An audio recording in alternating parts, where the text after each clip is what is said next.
El misterio de la transfiguración. Wie wäre es, weniger Zeit mit dem Einkauf zu verbringen und dafür mehr Zeit für deine Lieblingspodcasts zu haben? Mit dem Rewe Abholservice geht das. Bestell deinen Einkauf einfach online und hol ihn bequem und fertig gepackt im Markt ab. Natürlich ohne Mindestbestellwert. So bleibt dir mehr Zeit für die nächste Podcast-Folge oder deine Lieblingstracks. Jetzt ausprobieren auf rewe.de/shop oder in der Rewe-App. Dein Rewe Abholservice. Online bestellen, im Markt abholen. ¿Por qué Moisés y Elías tuvieron que volver a la tierra? Pocos momentos en las Escrituras tienen el mismo impacto visual, espiritual y escatológico que la transfiguración de Jesucristo. Este fenómeno bíblico, muchas veces llamado el vistazo del reino, está entre los eventos más enigmáticos del Nuevo Testamento. Cuando se habla del encuentro de Jesús con Moisés y Elías incluso después de la muerte de ellos, muchos imaginan una visión simbólica o espiritual. Pero lo que realmente ocurrió en aquel monte va más allá de la simbología, más allá de la imaginación, más allá de los límites de la vida y de la muerte. Y todo comienza con una elección deliberada del propio Cristo: subir a un monte alto, alejado de las multitudes, acompañado solo por 3 discípulos. Jesús, ya consciente de la proximidad de su misión final en Jerusalén, decidió llevar consigo a Pedro, a Santiago y a Juan. Esta elección no fue aleatoria. Estos 3 hombres formaban el círculo más íntimo entre los discípulos. Fueron testigos de momentos que los demás no presenciaron. Esta separación intencional se repite en eventos como la resurrección de la hija de Jairo y la oración en Getsemaní. Sin embargo, ninguno de estos momentos se compara con lo que verían en el monte de la Transfiguración. El escenario era montañoso, distante, elevado, un lugar donde el cielo parecía tocar la tierra. Y allí, entre el silencio y el viento, entre la tierra firme y lo invisible, algo comenzó a cambiar. La elección del monte, así como la elección de los discípulos, tiene un significado profundo. Desde el Antiguo Testamento, los montes se presentan como lugares de revelación divina. Fue en el monte Sinaí donde Dios habló con Moisés y entregó la ley. Fue en el monte Carmelo donde Elías enfrentó a los profetas de Baal. Y ahora, en este monte, ambos reaparecen, como si los capítulos anteriores de la historia sagrada se reencontraran en el corazón del Mesías. Marcos, Mateo y Lucas describen este evento de forma directa, pero cada detalle lleva ecos del pasado y presagios del futuro. La subida al monte es también simbólica del viaje espiritual. Para ver la gloria de Dios, es necesario dejar las multitudes, la comodidad, y seguir con fe hasta el lugar de la revelación. En Mateo capítulo 17, versículos 1 y 2, leemos: 6 días después, Jesús tomó consigo a Pedro, a Santiago y a Juan, su hermano, y los condujo en privado a un monte alto, y se transfiguró delante de ellos. Su rostro resplandeció como el sol, y sus vestiduras se volvieron blancas como la luz. La gloria que estaba oculta en el velo de la carne, ahora brillaba de dentro hacia afuera, no reflejada, sino emanada de su propia naturaleza divina. La palabra usada en los evangelios para transfiguración proviene del griego metamorfo, la misma raíz de donde viene la palabra metamorfosis. No fue solo un cambio superficial, sino una transformación en esencia. Aquella luz que envolvía a Jesús no era externa, no era iluminación del sol, ni reflejo de algo terrenal. Era la gloria eterna del Hijo de Dios, que por un momento rompió el tejido de la humanidad para revelar quién era Él realmente. Juan, uno de los que estaban allí, más tarde escribiría: «Y vimos su gloria, gloria como del unigénito del Padre, lleno de gracia y de verdad». En el Evangelio de Juan capítulo 1, versículo 14. Es imposible no notar el contraste entre el ambiente terrenal y la manifestación celestial. El monte se convierte en un puente, un portal, una hendidura entre el tiempo y la eternidad. Es allí donde lo divino toca lo humano, donde lo eterno invade el ahora. Aquellos 3 hombres, simples pescadores de Galilea, Vieron algo que ningún otro mortal había presenciado desde los días en que la gloria del Señor llenaba el tabernáculo. Estaban viendo la gloria de Dios en Cristo antes de la cruz, antes de la resurrección, antes de Pentecostés. No era una ilusión. No era una visión espiritual interior. Era una manifestación concreta, visual, audible. Y lo que sucede allí en lo alto de aquel monte no es solo para los ojos de los discípulos, sino para la afirmación del plan divino. Jesús no los llevó hasta allí para impresionarlos, sino para prepararlos. Estaban a punto de vivir los días más oscuros de sus vidas. Verían a su maestro ser rechazado, arrestado, torturado y crucificado. Pero antes de todo eso, Jesús les permite contemplar la gloria que vendría después del dolor. La transfiguración no es un acto aislado. Está posicionada en el Evangelio justo después de que Jesús anuncia su muerte y resurrección. En Mateo capítulo 16, versículo 28, Él dice: «De cierto os digo que algunos de los que están aquí no probarán la muerte hasta que vean al Hijo del Hombre viniendo en su reino». Y enseguida después, 6 días más tarde, ocurre el evento en el monte. Esto no es coincidencia, es cumplimiento, es anticipación, es demostración de lo que está por venir. Pedro, Santiago y Juan estaban viendo lo que un día toda la humanidad verá. Estaban delante del Hijo del Hombre en poder, en majestad, en gloria. Era el reino manifestándose en forma de luz. Era la eternidad invadiendo el tiempo. Era el Cordero siendo revelado como león. El escenario elegido no fue en Jerusalén, ni en un palacio, ni entre el pueblo. Fue en un monte alto, donde no había distracciones, solo la revelación pura. La elección del aislamiento también es una lección espiritual. Hay momentos en que Dios elige revelar su gloria lejos de las multitudes, lejos del ruido, en lugares secretos. Es allí, en la soledad, en la obediencia silenciosa, donde la gloria se manifiesta. Los discípulos no sabían lo que verían, pero siguieron.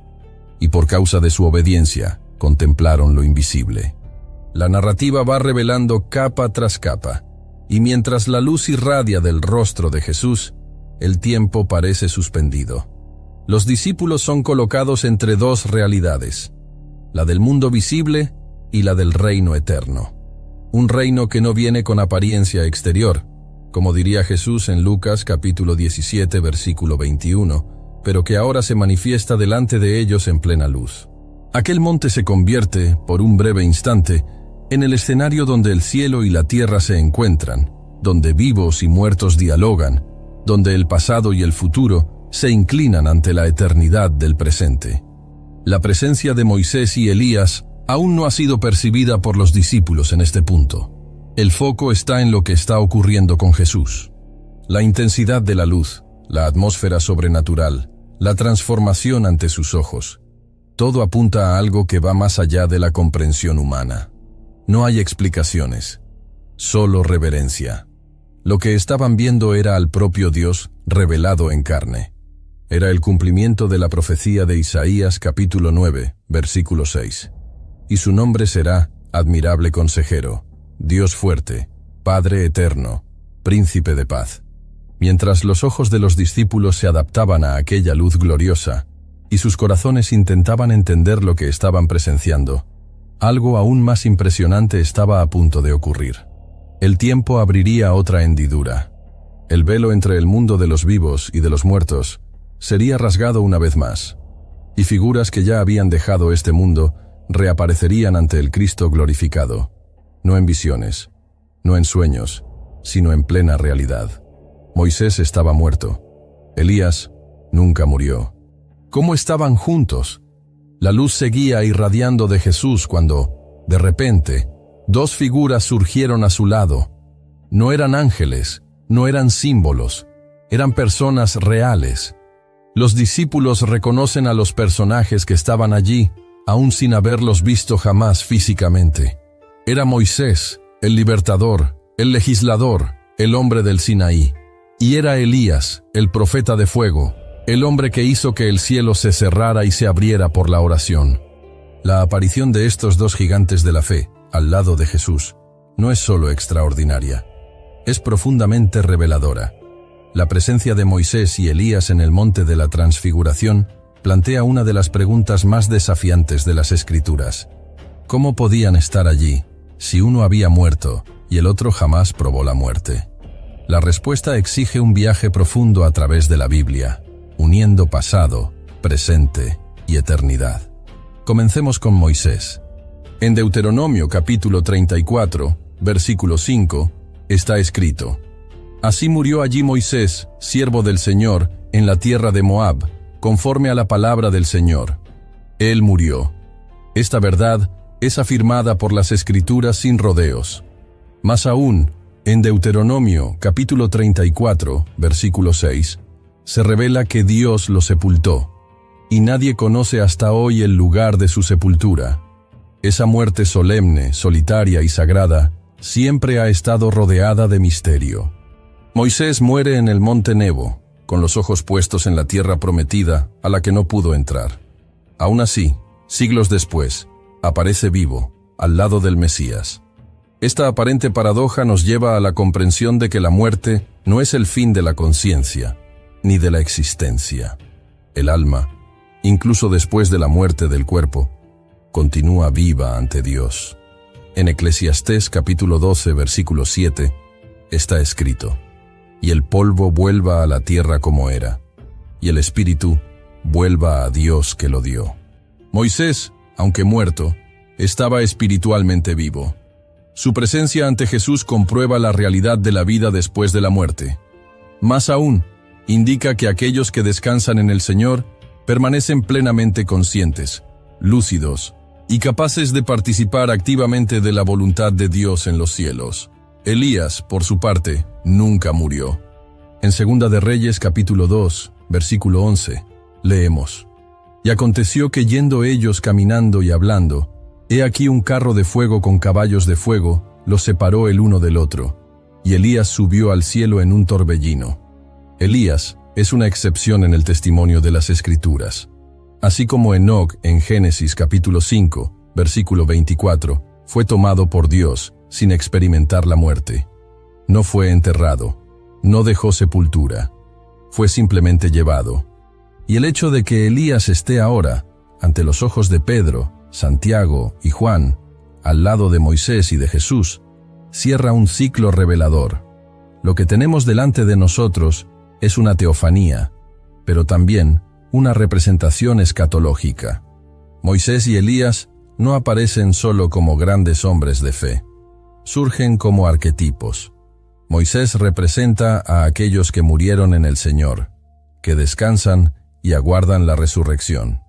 Elías representa a aquellos que serán arrebatados, transformados vivos en la venida del Señor.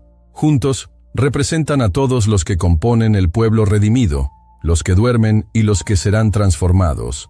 Esto hace eco a lo que Pablo escribiría más tarde en 1 Corintios capítulo 15, versículos 51 y 52. No todos dormiremos, pero todos seremos transformados. En un momento, en un abrir y cerrar de ojos, al sonido de la última trompeta. Hay aún otro detalle. Moisés y Elías no aparecen como figuras silenciosas, sino como hombres conscientes, activos y hablantes. En Lucas capítulo 9, versículo 31, leemos: Y he aquí que hablaban con él dos varones, que eran Moisés y Elías, los cuales aparecieron con gloria, y hablaban de su muerte, la cual había de cumplirse en Jerusalén. El texto usa la palabra gloria para describir su apariencia. Esto nos muestra que estaban revestidos de gloria celestial. Y más aún, el texto afirma que hablaban de la muerte de Jesús, o mejor dicho, como está en el original griego, hablaban de su éxodo. Esto será explorado en el próximo capítulo, pero aquí ya se establece que Moisés y Elías estaban al tanto de la misión de Cristo. Esto refuerza que, en el mundo espiritual, hay conocimiento, entendimiento y propósito. No son almas vagando, son santos conscientes, sirviendo al plan eterno de Dios. ¿Pero por qué Moisés? ¿Por qué Elías? ¿Por qué precisamente estos dos? La respuesta está también en el modo en que terminaron sus vidas. Moisés murió y nadie encontró su cuerpo, Elías fue arrebatado. Curiosamente, Judas, versículo 9, menciona una disputa entre Miguel y Satanás por el cuerpo de Moisés. Esto nos indica que hay algo singular en la muerte de este hombre. Hay un misterio guardado por Dios que apunta a la gloria futura. Ambos representan extremos. Moisés vio a Dios en el monte, pero no entró en la tierra prometida. Elías fue llevado al cielo en gloria. Uno simboliza el camino hacia la promesa, el otro la entrada triunfal en la eternidad. Uno murió por la desobediencia de un momento, el otro fue llevado por la fidelidad constante. Y ahora, ambos están juntos, al lado del Hijo de Dios, como si todo fuera parte de un plan perfecto que atraviesa siglos y convergiera en ese punto en lo alto del monte. Otro aspecto digno de nota es que Moisés y Elías no fueron reencarnados, ni resucitados. Estaban vivos, en forma glorificada, como participantes de una realidad que está más allá de la nuestra. Este encuentro también rebate toda idea materialista de la muerte como el fin de la existencia. La Biblia nos muestra que los santos viven, y más que eso, participan del plan divino incluso después de la muerte. Este evento también desafía la teología que niega la conciencia después de la muerte. Moisés prueba lo contrario. Él no solo existe en el mundo espiritual, sino que está allí, en cuerpo glorificado, hablando con el propio Mesías sobre eventos que aún sucederían en la historia humana. Esto revela que la eternidad ya contempla lo que para nosotros aún es futuro. Es como si, en aquel monte, el tiempo hubiera sido suspendido. Ah, Smart Water Alkaline with antioxidant. Whoa, that's refreshing. And a 9.5 plus pH for every way you move. I did take a Spain class today. Restoring like a pro. Smart Water Alkaline with antioxidant. For those with a taste for taste. Grab yours today. Anyone can follow. It takes something special to be an original. Which is why the 2025 Lincoln Navigator SUV arrives with new ways of surrounding you in luxury, including the ultra-wide 48-inch panoramic display and the multi-sensory Lincoln Rejuvenate experience. A true original never stops evolving.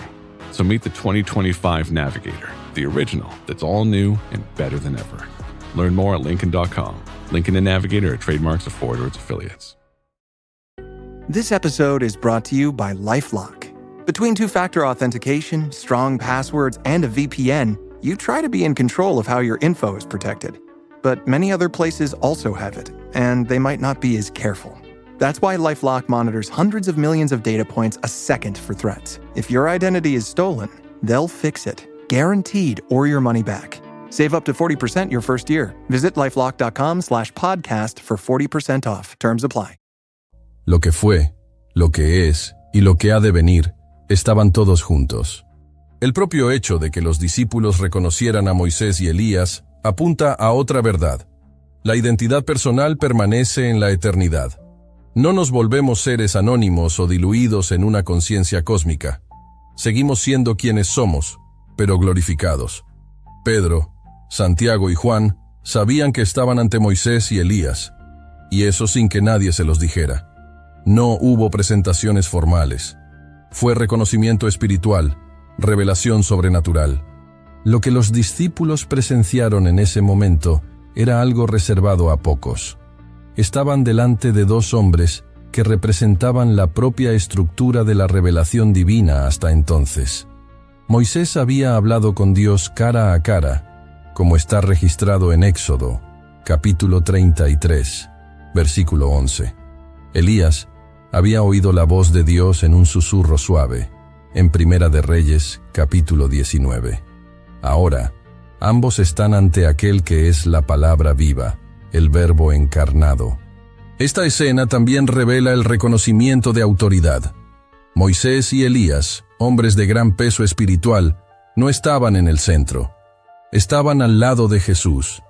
Ninguno de los dos hablaba en su propio nombre. Todos estaban enfocados en él.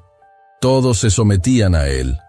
Moisés entregó la ley, Elías anunció la venida del Señor, pero ahora ambos se inclinan ante aquel que es el cumplimiento de la ley y de los profetas.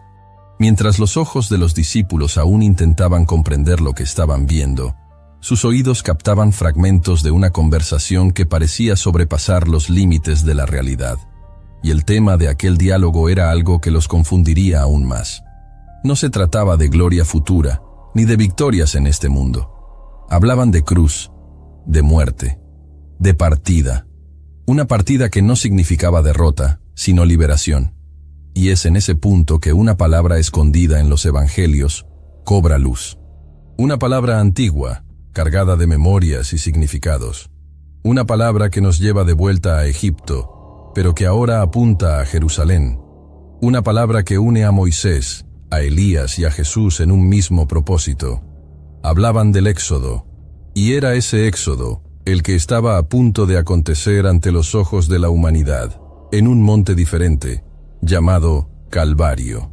¿Qué conversaron? La palabra prohibida que conectaba la cruz. La escena en lo alto del monte permanece envuelta en luz. Jesús, glorificado, está frente a Moisés y Elías, ambos manifestados en gloria. Pedro, Santiago y Juan observan en silencio, atónitos por lo que presencian. Pero más allá del impacto visual, hay algo aún más profundo ocurriendo allí. Una conversación, un diálogo entre tres figuras eternas que carga el peso de toda la redención. Y el contenido de esa conversación, revelado solo por Lucas, es sorprendente. Él registra, en el capítulo 9, versículo 31, los cuales aparecieron en gloria y hablaban de su muerte, la cual había de cumplirse en Jerusalén. Pero en el texto original griego, la palabra usada para muerte es éxodo. Esta elección lingüística no es accidental. Éxodo no es simplemente una sustitución poética para muerte. Es una clave teológica. Es un puente entre dos historias, entre dos tiempos, entre dos liberaciones. Moisés hablaba de un éxodo que liberó a Israel de Egipto. Elías proclamaba la necesidad de retornar a la fidelidad en tiempos de apostasía. Ahora, ambos están frente a Jesús, hablando sobre un nuevo éxodo, no desde una tierra extranjera, sino desde la condición caída de la humanidad. No una travesía geográfica, sino espiritual. Un éxodo que sería realizado no con vara o señales, sino con sangre y cruz. El éxodo de Moisés liberó a un pueblo de la esclavitud física. El éxodo de Jesús liberaría a toda la creación de la esclavitud del pecado. En Romanos capítulo 8, versículo 21, Pablo escribe: «También la creación misma será libertada de la esclavitud de la corrupción a la libertad gloriosa de los hijos de Dios». De eso hablaban, de la liberación total, de la redención definitiva, de la victoria sobre la muerte. El plan que había sido diseñado desde antes de la fundación del mundo, ahora estaba a punto de concretarse, y Moisés y Elías fueron enviados para dialogar con el Hijo al respecto. Esa conversación entre los tres no era solo simbólica. Tenía propósito, tenía tiempo, tenía destino. Hablaban de la partida que Jesús cumpliría en Jerusalén, el lugar donde tantos profetas fueron muertos, donde el templo se erguía como centro de la religiosidad, y donde el Hijo de Dios sería rechazado, traicionado y crucificado. Era en Jerusalén que este nuevo éxodo comenzaría. Y, paradójicamente, no terminaría en muerte, sino en resurrección. La palabra éxodo conlleva un peso emocional y profético. El libro del Éxodo narra el inicio del camino de un pueblo oprimido, guiado por un libertador a través de las aguas del mar hacia la promesa. Ahora, Jesús sería ese nuevo libertador, pero en lugar de levantar una vara, Él se entregaría al madero. En lugar de abrir mares, rasgaría el velo del templo. En lugar de vencer al faraón, vencería al pecado y a la muerte. La promesa no era una tierra, sino un reino eterno. Este nuevo éxodo no sería realizado con milagros visibles para el pueblo. No habría plagas, columnas de fuego, ni maná visible. Pero sería aún más poderoso. Sería una victoria en lo invisible. Colosenses capítulo 2, versículo 15, afirma: «Y despojando a los principados y a las potestades, los exhibió públicamente, triunfando sobre ellos en la cruz». Jesús conduciría el mayor éxodo de la historia, llevando cautivos a la libertad, rompiendo las cadenas de la condenación, quebrando los grilletes de la muerte. Él liberaría al hombre desde adentro. Ese era el contenido de la conversación. No hablaban sobre la gloria del momento, ni sobre la belleza de la manifestación. Hablaban de la cruz, del sufrimiento, del sacrificio. Mientras los discípulos miraban en éxtasis, Jesús estaba siendo recordado, en plena luz, del peso que le aguardaba en la oscuridad de Getsemaní. Moisés, que conocía el peso de liberar a un pueblo resistente, y Elías, que enfrentó solo a reyes y sacerdotes corruptos, estaban allí no solo como representantes, sino como testigos, que comprendían el dolor del enviado de Dios. Ellos hablaban con aquel que guiaría el último y definitivo éxodo, aquel que sacaría a los cautivos del imperio de las tinieblas, como dice Colosenses capítulo 1, versículo 13, y los trasladaría al reino del Hijo de su amor. El éxodo de Jesús era también el camino de regreso a la gloria. Él que había dejado la gloria con el Padre, ahora sería restaurado a ella, pero solo después de pasar por la cruz. Esta conversación también revela un principio espiritual profundo. La verdadera gloria no está en evitar el dolor, sino en pasar por él con propósito. La transfiguración y el éxodo están ligados. El Cristo glorificado es el mismo Cristo crucificado. No hay gloria sin cruz. Y eso era lo que los discípulos necesitaban entender. Antes de ver el trono, tendrían que ver el madero. Antes de oír los cantos celestiales, oirían los gritos de la multitud. Y antes de ver la corona de oro, verían la corona de espinas. Al hablar del éxodo, Moisés y Elías también estaban atestiguando la soberanía del plan divino. No había casualidad. No había improviso. La cruz no fue una sorpresa en el camino. Era el propio camino. En Hechos capítulo 2, versículo 23, Pedro afirma que Jesús fue entregado por el determinado consejo y anticipado conocimiento de Dios. Era ese consejo eterno el que ahora era discutido por tres figuras que representan los cielos, la ley y los profetas. El uso de la palabra éxodo también apunta a un detalle profético: el retorno de Jesús. Así como Moisés volvió al pueblo después de encontrarse con Dios en el monte, y Elías fue visto nuevamente en el espíritu de Juan el Bautista, Jesús también volvería después de su partida. Su éxodo no terminaría en la muerte, sino culminaría en la resurrección y en el retorno en gloria. En Juan capítulo 14, versículo 3, Él promete: «Y si me fuere y os preparare lugar, vendré otra vez, y os tomaré a mí mismo». Los discípulos, por ahora, no comprendían lo que estaban oyendo, pero el Espíritu Santo les haría recordar después. Aquellas palabras resonarían en sus corazones mientras veían al Maestro ser arrestado, crucificado, sepultado. Y más aún, cuando lo vieran resucitado, entenderían: el éxodo fue cumplido. La liberación fue conquistada. Este momento sagrado en el monte revela que la cruz de Cristo ya estaba siendo discutida incluso antes de ser levantada, que los cielos sabían lo que los hombres aún no podían comprender, que la gloria estaba entrelazada con el dolor, que la muerte sería solo el corredor que llevaría a la victoria, y que, para entender la transfiguración, era necesario entender el éxodo, un éxodo escondido en el corazón del Evangelio, pero que revela la mayor liberación de todos los tiempos. Mientras el cielo conversaba sobre sacrificio, los hombres solo observaban, pero algo aún mayor estaba a punto de ser revelado. Porque si Moisés y Elías representaban el pasado, y Jesús representaba el presente, había una pregunta que aún no se había hecho. ¿Por qué precisamente estos dos? ¿Dónde estaban Abraham, David, Isaías?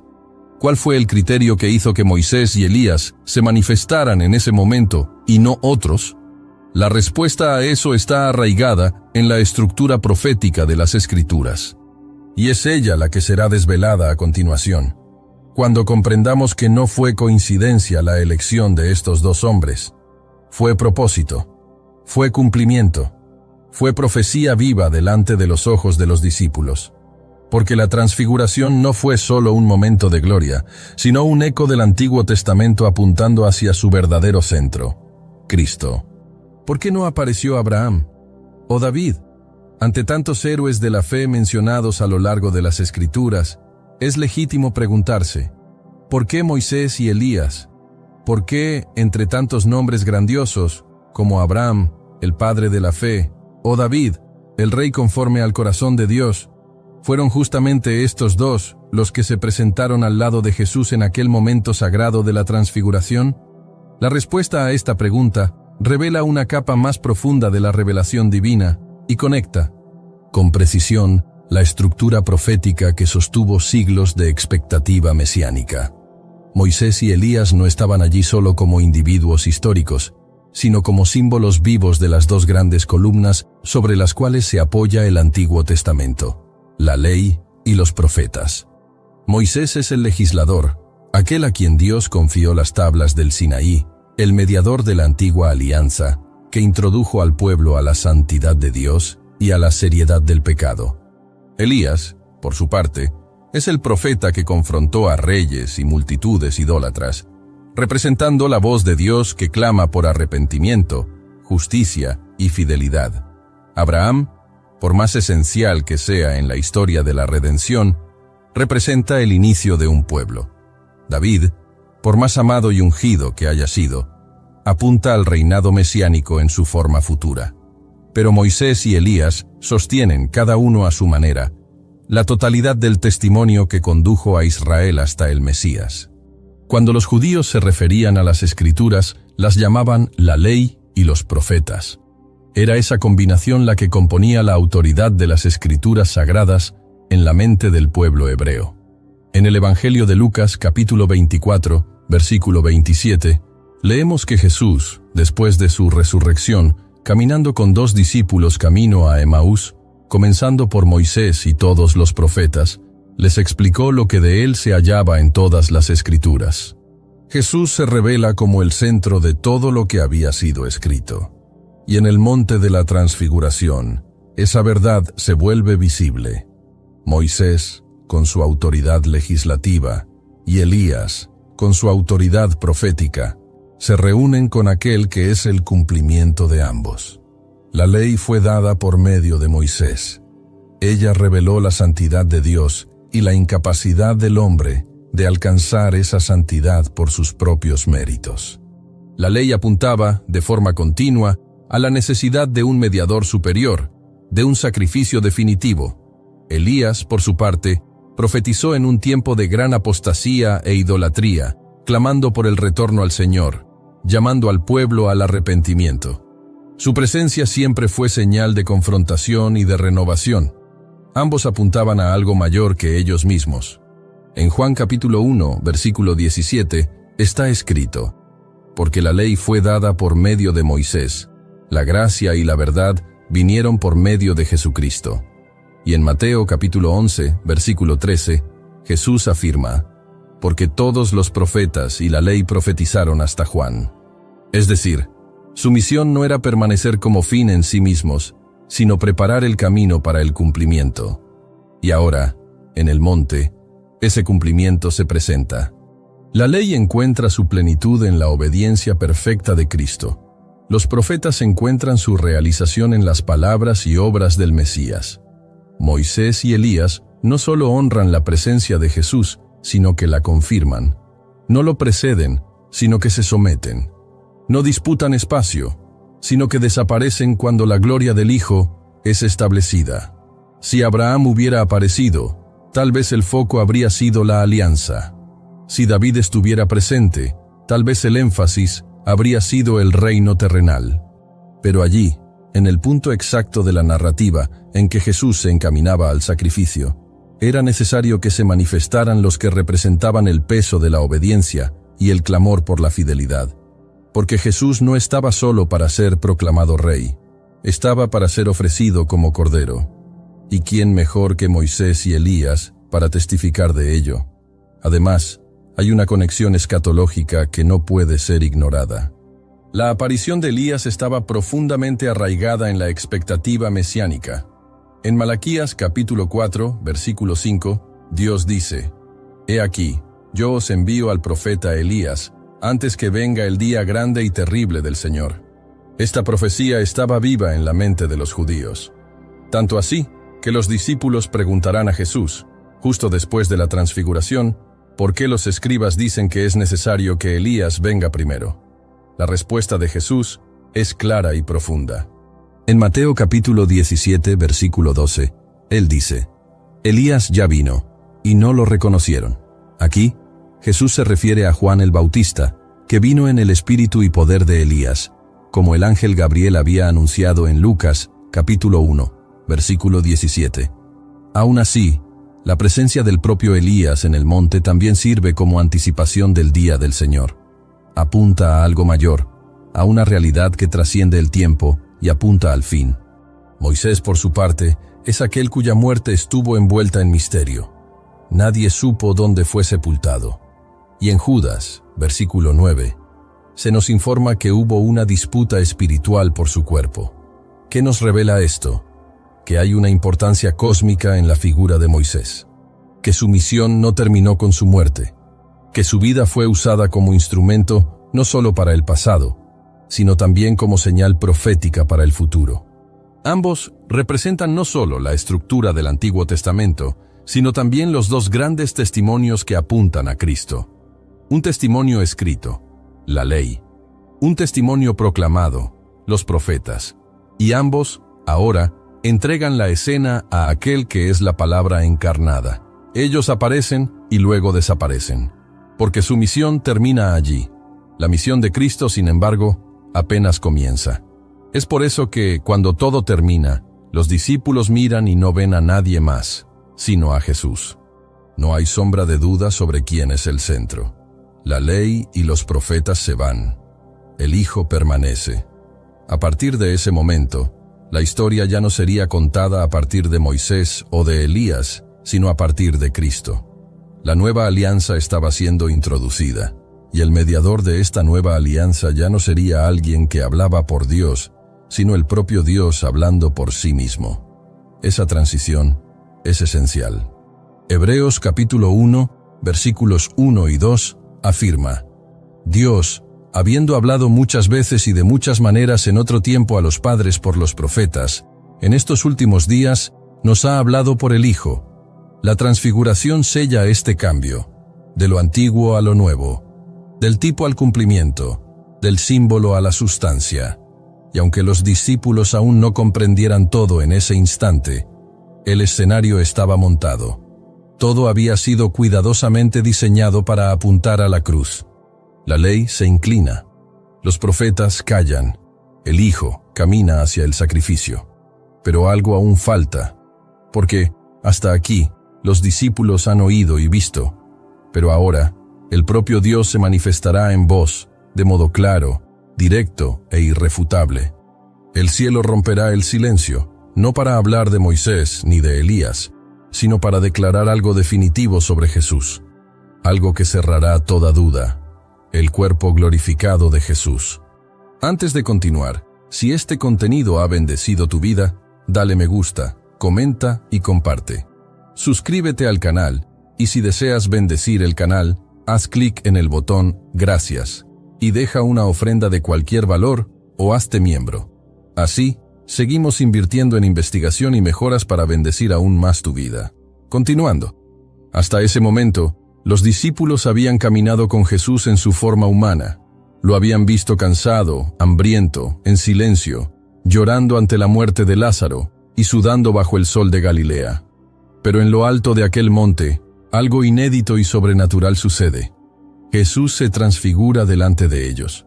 La apariencia común del Hijo del Hombre da lugar a una manifestación visual de su verdadera naturaleza divina.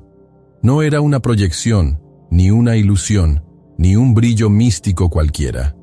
Era la revelación de Cristo en gloria, anticipando lo que ha de venir y ofreciendo a sus discípulos un vistazo de lo que será visto por toda la tierra en la consumación de los tiempos.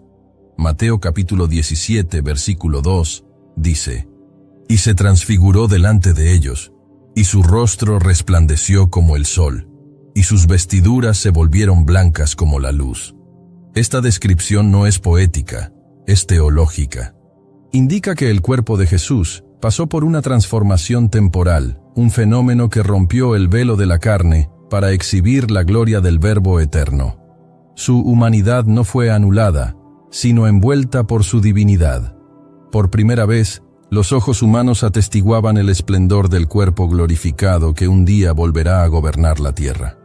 El cuerpo glorificado de Jesús en ese instante es una anticipación de lo que está descrito en Apocalipsis capítulo 1, versículos 14 al 16, donde Juan lo ve con el rostro como el sol cuando resplandece en su fuerza. No por casualidad, es el mismo Juan quien estuvo presente en la transfiguración, el mismo que cayó como muerto al verlo glorificado en la isla de Patmos. Lo que Juan vio en Apocalipsis ya lo había experimentado brevemente en aquel monte. La diferencia es que, en el monte, fue solo una anticipación. En la visión del fin, fue la revelación completa. La transformación de Jesús en cuerpo glorificado es también un testimonio sobre el destino de la humanidad redimida. En Filipenses capítulo 3, versículo 21, Pablo afirma que Jesús transformará nuestro cuerpo de humillación para que sea semejante a su cuerpo glorioso. Aquello que los discípulos vieron es lo que todos los salvos verán. El cuerpo de humillación será revestido de incorruptibilidad. La gloria del Hijo será reflejada en los que creen en Él. Las vestiduras de Jesús se volvieron blancas como la luz. Marcos capítulo 9, versículo 3, especifica que sus vestiduras se volvieron resplandecientes, extremadamente blancas, como ningún lavandero en la tierra podría blanquearlas. La comparación es humana, pero la realidad es celestial. Aquella luz no venía de afuera. No era reflejada, como la luz que iluminó el rostro de Moisés en el Sinaí. Era una luz que salía desde dentro. Era la gloria del propio Dios fluyendo desde el Hijo, atravesando la materia, revelando la esencia. En Hebreos capítulo 1, versículo 3, Jesús es llamado el resplandor de su gloria y la expresión exacta de su ser. Los discípulos estaban delante de un cuerpo humano que ya llevaba en sí la eternidad. Estaban viendo lo que todos verán en el día del retorno de Cristo. Estaban siendo preparados para no escandalizarse con la cruz, pues ahora conocían la gloria. Y estaban siendo advertidos de que el reino, aunque comenzara con sufrimiento, terminaría con majestad. Este evento sirve además como una señal para toda la iglesia, porque aquello que fue visto en el monte será el patrón de la revelación futura. En 1 de Juan capítulo 3, versículo 2, está escrito: Sabemos que cuando Él se manifieste, seremos semejantes a Él, porque le veremos tal como es. La transfiguración es el eco anticipado de la segunda venida. No fue una visión espiritual, ni una imagen simbólica. Fue una manifestación real, concreta, visible, tangible. Los apóstoles no estaban en trance. Estaban en el monte, despiertos, conscientes, presenciando la gloria del Hijo de Dios en forma humana. Otro detalle que hace único este momento es que el cuerpo de Jesús aún no había pasado por la cruz. El cuerpo glorificado que allí se manifiesta es una anticipación, una invasión del tiempo futuro dentro del tiempo presente. Lo que debería ser visto después de la resurrección es exhibido antes, como prueba de que la muerte no tendría la última palabra. La transfiguración es un sello divino que dice: el Cordero será ofrecido, pero el león ya reina. Ese cuerpo glorificado también anuncia el juicio, porque el mismo Jesús que apareció en gloria en el monte es aquel que volverá para juzgar a las naciones. En Mateo capítulo 25, versículo 31, Jesús dice: Cuando el Hijo del Hombre venga en su gloria, y todos los santos ángeles con él, entonces se sentará en el trono de su gloria. Lo que los discípulos vieron no era solo bello, era también temible. Era majestuoso y justo. Era la gloria que juzga, la gloria que separa, la gloria que reina. Nada más justo que los discípulos cayeran con el rostro en tierra. No era miedo común, era temor sagrado. Era el reconocimiento de que estaban delante del Santo, del Eterno, del Rey. Y es justamente en ese punto que comprendemos por qué Moisés y Elías desaparecen de la escena. Estaban allí para dar testimonio, pero la gloria que ahora resplandece ya no les permite permanecer. El centro es Cristo, y su gloria es inigualable. El cuerpo glorificado de Jesús apunta también a la superioridad del nuevo pacto. La ley fue dada con truenos y fuego en el Sinaí, pero ahora La revelación del Hijo sucede en forma de gloria personal. Dios ya no se manifiesta en símbolos, sino en el propio rostro del Hijo. Esto lo cambia todo. Esto redefine la relación del hombre con lo sagrado. La gloria que antes mataba en el desierto ahora es vista con vida por medio del Hijo. La santidad ahora tiene un rostro. Y ese rostro brilla con la gloria eterna. Y aún así, Jesús no permaneció transfigurado. Volvió a su forma común. No porque dejara de ser glorioso, sino porque había un camino que debía ser recorrido. Mostró a los discípulos el destino, pero ahora regresaría al valle. La montaña fue solo el inicio. El cuerpo glorificado era el final del proceso, pero el siguiente paso aún sería la cruz. Y era necesario que ellos comprendieran eso. La gloria era real, pero la cruz era inevitable. Esa es una de las lecciones más profundas de la transfiguración. La gloria está reservada, pero antes viene la entrega. La luz eterna está prometida, pero el camino pasa por la oscuridad de la obediencia. Los discípulos no podían vivir en el monte. Tenían que bajar. Tenían que entender que la gloria no sustituye al sufrimiento. Lo recompensa. Pero no todos estaban listos para eso. Pedro, impulsivo como siempre, sugeriría permanecer allí, construir tiendas, retener aquel momento. Y es justamente en ese instante que la voz más alta rompe el silencio. Una voz que los pondrá de rodillas. Una voz que no permitirá comparaciones ni distracciones. Porque lo que vendrá a continuación ya no es Moisés, ni Elías, ni el resplandor de las vestiduras. Es la voz del Padre. Es el cielo hablando directamente. Y cuando Dios habla, todo lo demás se calla. La voz que vino de la nube. Mientras los discípulos aún estaban atónitos ante lo que veían, intentando absorber la magnitud de aquella manifestación gloriosa, Pedro, tomado por la emoción y el impulso de fijar lo sagrado en el tiempo, toma la palabra. Con los ojos puestos en Jesús, Moisés y Elías, declara: Señor, bueno es que estemos aquí. Si quieres, hagamos aquí 3 tiendas. Una para ti, una para Moisés y una para Elías. Esta frase, registrada en Mateo capítulo 17, versículo 4, no es solo una sugerencia práctica. Revela algo más profundo: el deseo humano de congelar momentos espirituales, de institucionalizar experiencias divinas e inadvertidamente de colocar al Hijo de Dios al mismo nivel que los siervos. Pedro, aún sin discernir plenamente lo que estaba ante sus ojos, intenta igualar a Jesús con los grandes hombres del pasado. Sugiere 3 tiendas, como si la gloria de Moisés, la autoridad de Elías y la presencia de Cristo pudieran compartir el mismo espacio en igualdad. Y es en ese preciso instante que el Padre Celestial interviene. Una nube luminosa los envuelve, y del interior de la nube viene una voz, no de hombre, no de ángel, sino del propio Dios. La respuesta del cielo es clara, firme y definitiva. En Mateo capítulo 17, versículo 5, está escrito: ¿Hablas español? Sprichst du Deutsch? Kann du Norsk? If you used Babbel, you would. Babbel's conversation-based techniques teaches you useful words and phrases to get you speaking quickly about the things you actually talk about in the real world, with lessons handcrafted by over 200 language experts and voiced by real native speakers. Babbel is like having a private tutor in your pocket. Start speaking with Babbel today. Get up to 55% off your Babbel subscription right now at babbel.com/Spotify, spelled BABBEL.com/Spotify. Rules and restrictions may apply. Este es mi Hijo amado, en quien tengo complacencia, a él oíd. Esta declaración, tan simple y al mismo tiempo tan profunda, establece de una vez por todas la supremacía de Jesús. Él no es uno más entre los profetas. No es un líder espiritual destacado al lado de otros. Él es el Hijo, y ante el Hijo, toda comparación queda anulada. Esta es la segunda vez que la voz del Padre se escucha declarando amor y aprobación al Hijo. La primera fue en el bautismo, cuando Jesús dio inicio a su ministerio terrenal.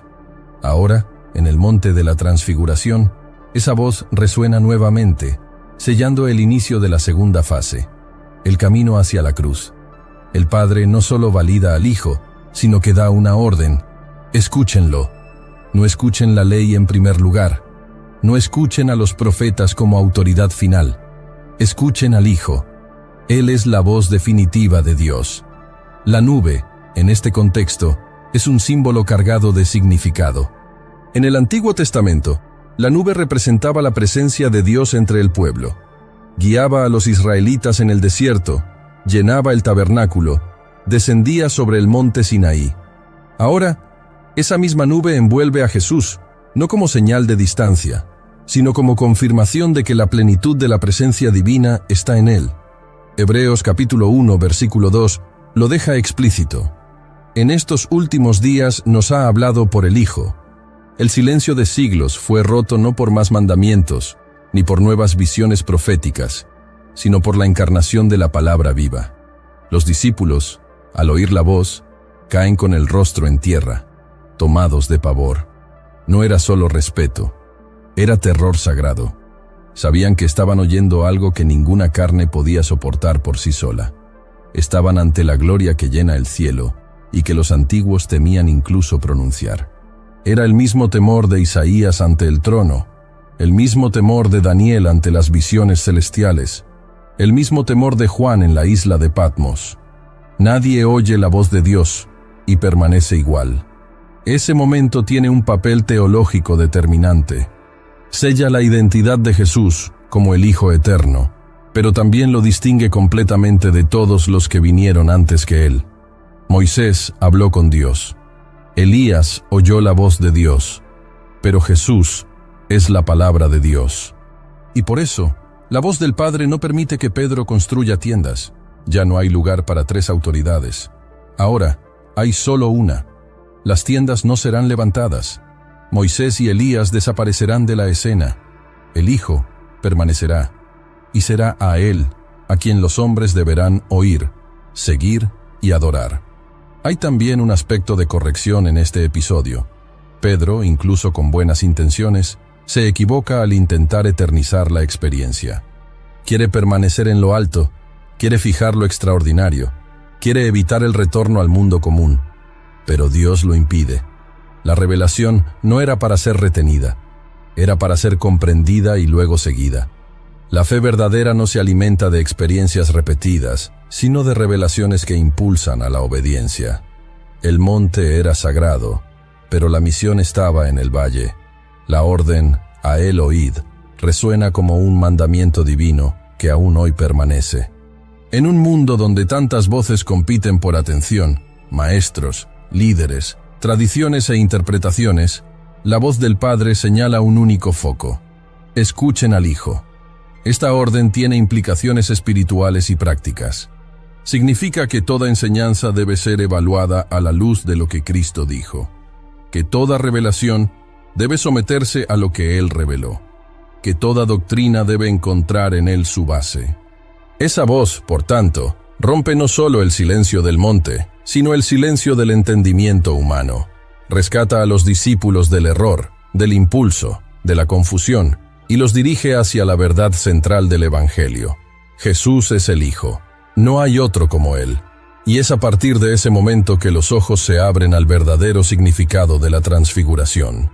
Lo que fue visto no es solo gloria, es identidad, es posición, es misión. Y la misión del Hijo no se cumpliría allí arriba, sino más abajo, en otro monte, llamado Calvario. La respuesta de Jesús al ver a los discípulos postrados también es reveladora. Él se acerca, los toca y dice: «Levantaos y no temáis». El toque del Maestro siempre es restaurador. La palabra que sale de su boca siempre es vida. Cuando levantan los ojos, ven solo a Jesús. Moisés y Elías se han ido, la nube también, pero Él permanece, porque Él es el centro de todo. La ley y los profetas pasaron, el Hijo permanece. El hecho de que los discípulos solo vean a Jesús al final del episodio no es casual. Es el mensaje que el monte de la transfiguración deja grabado en el alma. Después de todo, lo que queda es Él. Cuando la gloria se va, cuando las voces se callan, cuando los signos desaparecen, el Hijo permanece. A Él debemos mirar, a Él debemos oír, a Él debemos seguir. Pero incluso después de una manifestación tan grandiosa, Jesús les advertirá que no cuenten a nadie lo que vieron, al menos no hasta que Él resucitara. Un nuevo misterio se presenta. La revelación fue hecha, pero el mundo aún no está listo para oírla. La gloria fue vista, pero aún no puede ser proclamada. Porque antes de que el reino sea anunciado, es necesario que la cruz sea levantada. Y los discípulos, aunque hayan visto, aún no comprendieron todo. Aún había preguntas que ardían en sus corazones, especialmente una: ¿y qué hay de Elías? ¿No decía la profecía que debía venir primero? ¿Por qué Jesús pidió silencio sobre la visión? Justo después de la escena más sublime que Pedro, Santiago y Juan hayan presenciado, Jesús hace algo sorprendente. No los comisiona a bajar del monte proclamando lo que vieron. No los envía a contar al mundo que Moisés y Elías aparecieron ante ellos. Ni siquiera les permite compartir el sonido de la voz del Padre. Al contrario, mientras descienden del monte, Él los advierte firmemente, como está registrado en Mateo capítulo 17, versículo 9. No contéis a nadie la visión, hasta que el Hijo del Hombre haya resucitado de entre los muertos. Ese silencio ordenado parece contradictorio a la lógica humana. Después de todo, lo que sucedió allí no era algo que pudiera ocultarse con facilidad. Era glorioso, profético, escatológico. Era el tipo de evento que cualquiera desearía presenciar y anunciar. Pero la orden de Jesús es clara: silencio. Aún no era el momento. Esta instrucción revela algo esencial sobre el reino de Dios. No avanza como los reinos de este mundo. No es impulsado por publicidad inmediata, ni moldeado por expectativas populares. El reino de Dios crece en secreto, como una semilla lanzada a la tierra. Y en ese momento, la comprensión de la gloria de Cristo aún no podía disociarse de la realidad de la cruz. Si los discípulos bajaran de aquel monte proclamando que Jesús brillaba como el sol, que Moisés y Elías se le aparecieron, que una voz del cielo lo llamó Hijo amado, inevitablemente provocarían agitación, tal vez incluso aclamación popular. Las multitudes estaban sedientas de un libertador político, de un Mesías que derribara a Roma y restaurara a Israel a su gloria. Cualquier anuncio precipitado de la gloria de Cristo sin la cruz causaría una distorsión irreparable en la comprensión de la misión del Mesías. La gloria era real, pero aún necesitaba ser comprendida a la luz del sacrificio. El brillo del rostro de Jesús necesitaba conectarse con la sangre que pronto escurriría por él. El reino que él anunciaba no vendría por aclamación, sino por rechazo. El trono no vendría antes de la corona de espinas. Y hasta que todo se cumpliera, el secreto debía guardarse. Este silencio también protegía a los propios discípulos. Aún no estaban listos para testimoniar plenamente lo que habían visto. La revelación que recibieron era demasiado profunda para explicarla con palabras humanas. Habían sido expuestos a la eternidad, pero aún caminaban dentro del tiempo. Comprendían lo que vieron, pero no entendían lo que aquello significaba. Era necesario silencio para que la verdad pudiera madurar en sus corazones. Era necesario que el Espíritu Santo, más tarde, revelara las dimensiones completas de aquella experiencia. Jesús sabía que la cruz escandalizaría incluso a los más fieles. Sabía que el arresto, la golpiza y la crucifixión serían un choque para sus seguidores. Y por eso les dio a algunos de ellos ese vistazo anticipado de la gloria, no para que lo anunciaran, sino para que lo recordaran. Cuando todo pareciera perdido, cuando la cruz oscureciera el horizonte, ellos recordarían aquel monte. Sabrían que el sufrimiento era parte del plan, que la gloria no había sido interrumpida, solo postergada. La petición de silencio también tiene un aspecto profundamente mesiánico.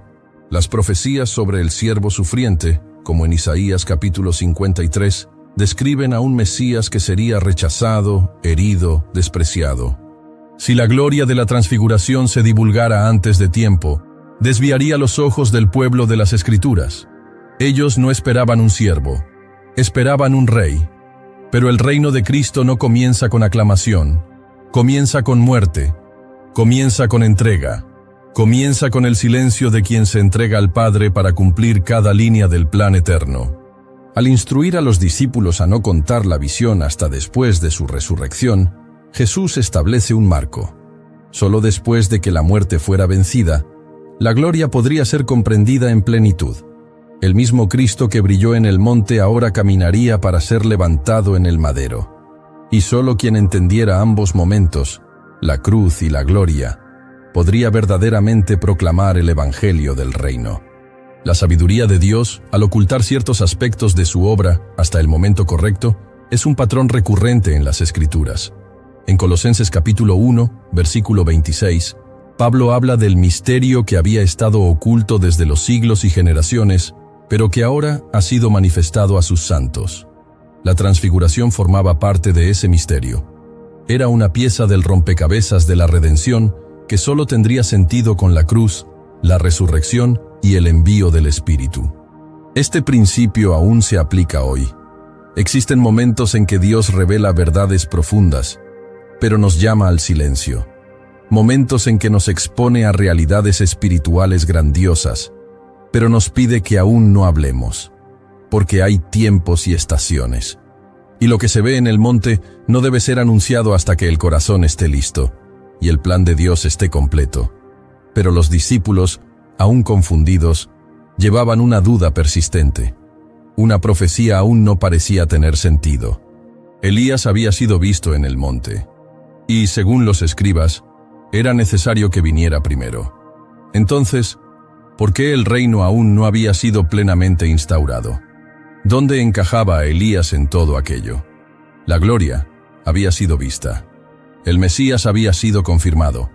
El reino había sido prometido. Pero, ¿y la profecía sobre Elías? Esa pregunta ardía dentro de ellos. No podían compartirla con la multitud, pero ya no podían ignorarla. Algo dentro de ellos decía que había más por comprender. Y estaban a punto de oír una respuesta que conectaría el pasado, el presente y el futuro. Una respuesta que explicaría por qué Elías ya había venido, pero pocos lo reconocieron. Cuando el futuro tocó el presente. Mientras descendían del monte, los pensamientos de los discípulos aún giraban en torno a la figura de Elías. La transfiguración, con toda su magnitud y simbolismo, había dejado un eco profundo dentro de ellos. Pero una antigua expectativa aún pendía sobre sus conciencias, la promesa de que Elías vendría antes del gran y temible día del Señor. Acababan de verlo, junto a Moisés, conversando con el Maestro. ¿Habría sido ese el cumplimiento de la profecía? Mateo, capítulo 17, versículos 10 al 13, registra esta inquietud. Entonces, sus discípulos le preguntaron diciendo: ¿por qué, pues, dicen los escribas que es necesario que Elías venga primero? Respondiendo Jesús, les dijo: a la verdad, Elías viene primero y restaurará todas las cosas. Only Murders in the Building, Season 5. The hit Hulu original is back. The night Lester died, he was talking with this mobster. Was he killed in a hit? We need to go face to face with the mob. Get ready for a season. Buongiorno, signore. Oh, this is how I die. You can't refuse. You're gonna save the day, like you always do, by being smart, sharp, and almost always by mistake. The Hulu original series, Only Murders in the Building, premieres September 9th. Streaming on Hulu and Hulu on Disney Plus for bundled subscribers. Terms apply. New episodes Tuesdays. Mas os digo que Elías ya vino, y no le conocieron. La respuesta de Jesús aclara una clave interpretativa crucial. El Elías profetizado en Malaquías capítulo 4, versículo 5, ya se había manifestado, pero no como esperaban. Juan el Bautista vino en el espíritu y en el poder de Elías, como fue anunciado por el ángel Gabriel en Lucas capítulo 1, versículo 17. Su misión fue preparar el camino del Señor, confrontar a la nación, clamar por arrepentimiento. Pero, como el propio Jesús afirma, no le reconocieron, así como tampoco reconocerían al propio Hijo. La generación que anhelaba señales fue incapaz de discernir el tiempo de la visitación divina.